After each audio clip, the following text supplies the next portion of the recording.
애국 혁명군 여러분 안녕하십니까? 대한애국당 당원 동지 여러분 안녕하십니까?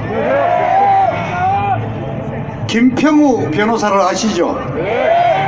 지금 로스앤젤레스에서 계시는데 그쪽에서 열심히 박 대통령 구명 석방 운동을 하고 계십니다.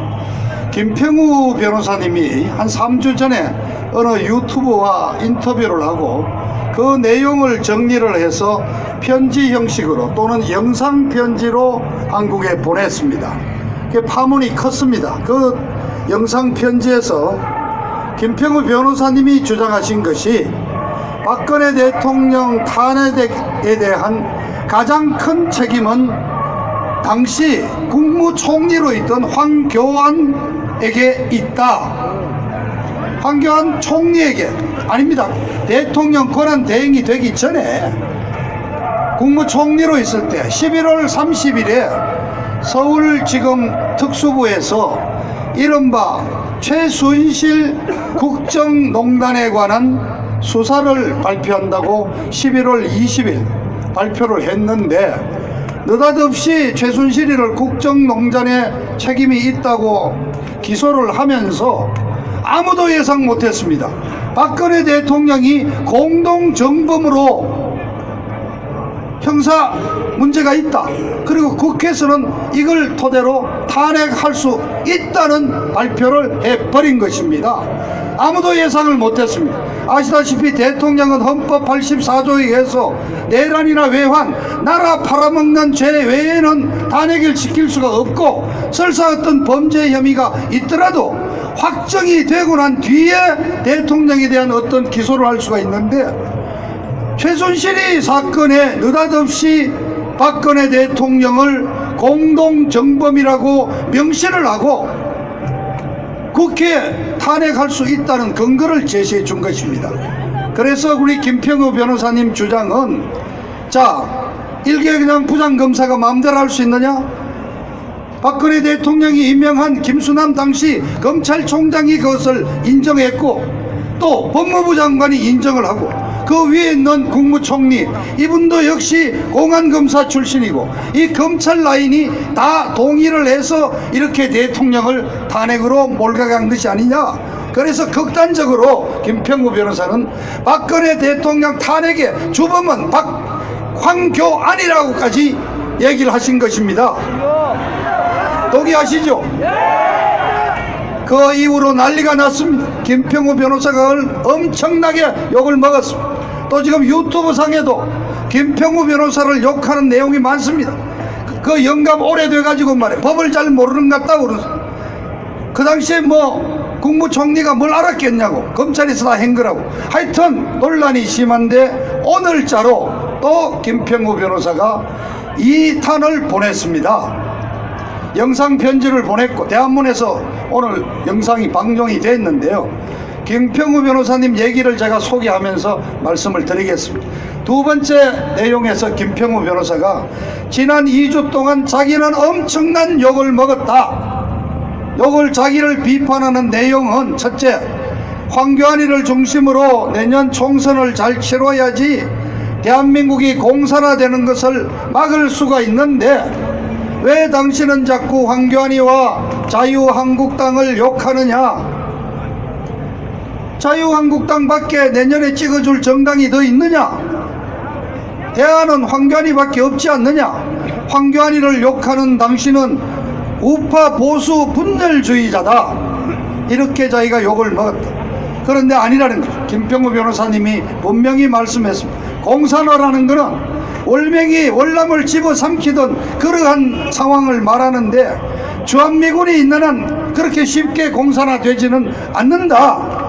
그런데 왜 이 공산화라는 말을 쓰면서 국민을 겁을 주느냐? 바로 탄핵 세력들이 대통령을 탄핵한 자기들의 원죄를 국민들이 비판하고 입 열지 못하도록 국민 입을 막으려고 이런 겁을 주면서 국민들 입을 막고 있는 아주 정치적인 술책이다. 맞습니다. 맞습니다. 그죠? 그렇게 공산화 쉽게 되지 않습니다. 그리고 물었습니다. 그리고 황교안이가 내년 선거 치르면은 과반수 이기고 3년 뒤에 대통령 된다는 보장 있느냐? 그러면 그때 박근혜 대통령을 석방한다는 논리입니다. 대통령 그때까지 계시면 정말 비극적인 사태가 나는 거 아닙니까? 그래서 김평우 변호사가 결론으로 지금은 무슨 대안 얘기할 때가 아니라 진실을 밝히는 것이 내년 선거하고 무슨 관계가 있느냐? 자유한국당의 과감한 인적 쇄신을 통한 보수의 개혁이 우선이다. 여러분 동감하시죠? 정말 동감합니다. 자, 내년 총선에서 만일 정말 가져갑시다. 자유한국당이 주도가 돼서 내년 총선을 치러서 이길 수 있는 상황이 온다면은 먼저 몇 가지가 전제가 되어야 됩니다. 자유한국당 내부에서 과감한 인적 청산이 이루어져야 됩니다. 어떤 자들을 청산해야 될지는 말씀 안 하셔도 여러분들 다 알고 계시지 않습니까?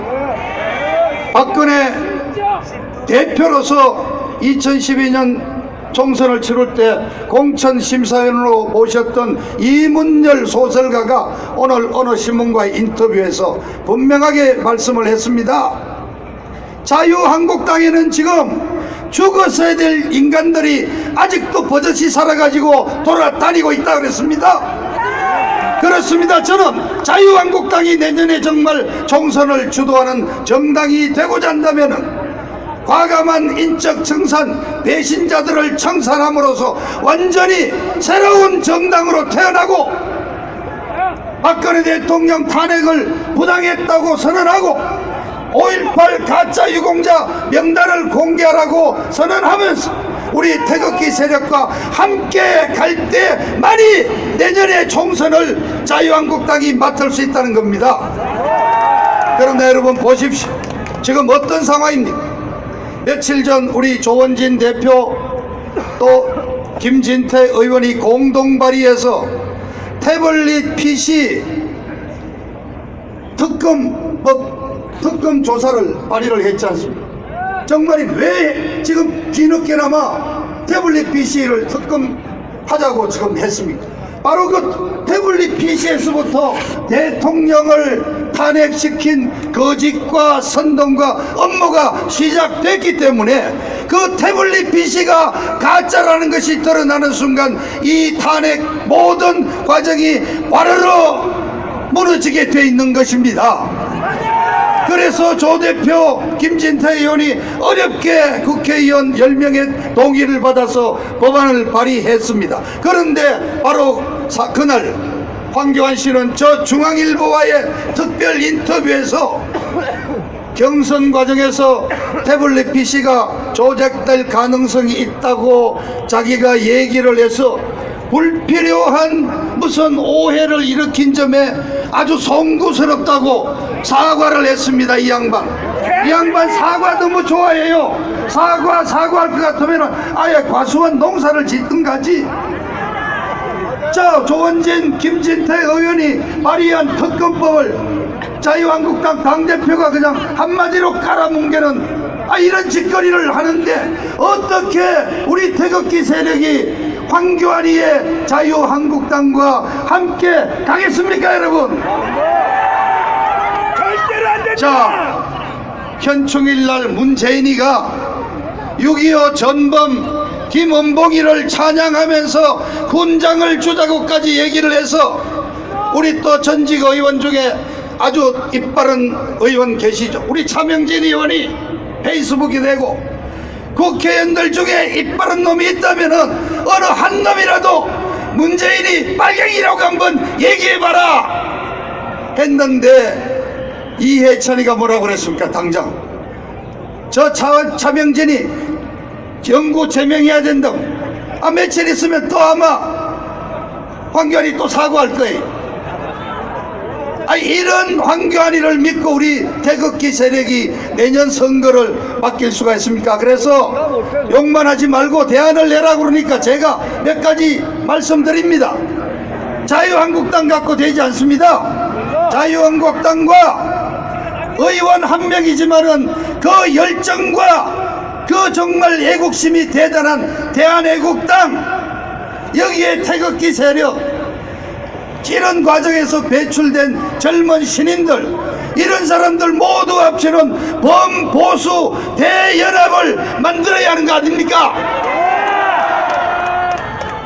또 하나의 시나리오 있죠.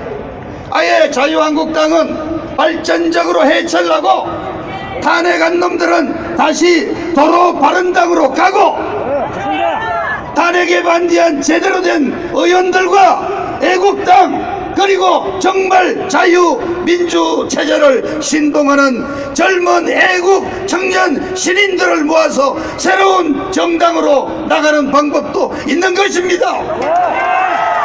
아직 선거 많이 남아 있습니다. 여유 있습니다.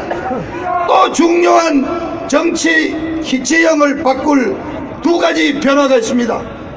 한 가지는 미국에 의한 북한 평정 작업이 어떻게, 어떤 방식으로, 언제 시작되느냐. 두 번째는 우리 사랑하는 박근혜 대통령이 석방되는 문제입니다.